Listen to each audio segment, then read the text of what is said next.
ताई काय करतेस? काही नाही, बॅग भरते. अच्छा, सासरी जायची तयारी करतेस का? कर कर, बॅग नीट भर. आणि ते कपाटातले सगळे कपडे नको घेऊन जाऊ. लग्नानंतर तुला ते कपडे वापरता नाही येणार ना. आता ते कपडे सगळे माझे. मस्त तुझं लग्न होणार, तू इथून जाणार. आता माझ्या एकटीची मजा होणार. अरे यार, आता हिचं लग्न झाल्यावर मी एकटी कशी राहणार? ताई, मी तुझा हात आत घालू का? विचारतेस काय? माझे कपडे ते तुझे कपडे आहेत, कधीही घाल. ताई बघ ना, मला इक्वेशन कशी सॉल्व्ह करायची समजत नाही. मला एक्सप्लेन कर ना. बघू दे. ताई मला झोप नाही लागत, मला झोपव ना. झोप. काय झालं? कसला विचार करतेस? काय नाही, हेच विचार करते की तू गेलीस की माझ्या एकटीचे लाड होणार, मस्त मजा येणार. काय झालं? एवढी नाराज का बसलीयस?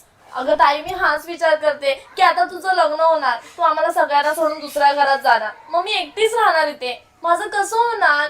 माझ्यासोबत कपडे कोण शेअर करणार? मी माझ्या सगळ्या गोष्टी कोणासोबत शेअर करणार? माझा फेवरेट पास्ता कोण बनवून देणार मला? मी नाही राहू शकत तुझ्याशिवाय. तू नको ना लग्न करून जाऊ, तू इथेच थांब. ते असं कसं करून चालेल? आज माझं लग्न होतं, उद्या तुझं लग्न होणार आहे. बरं ठीक आहे, पण तुम्हाला प्रॉमिस कर, लग्न झाल्यानंतर तुम्हाला रोज व्हिडिओ कॉल करणार, आठवड्यातून एकदा तरी तुम्हाला इथे भेटायला येणार, आणि आल्यावरती माझा फेवरेट पास्ता बनवणार, मला गिफ्ट पाठवणार. नक्की पाठवणार ना? बरं ठीक आहे, प्रॉमिस, नक्की पाठवणार. हा, पण खरंच यार, मला तुझी खूप आठवण येणार.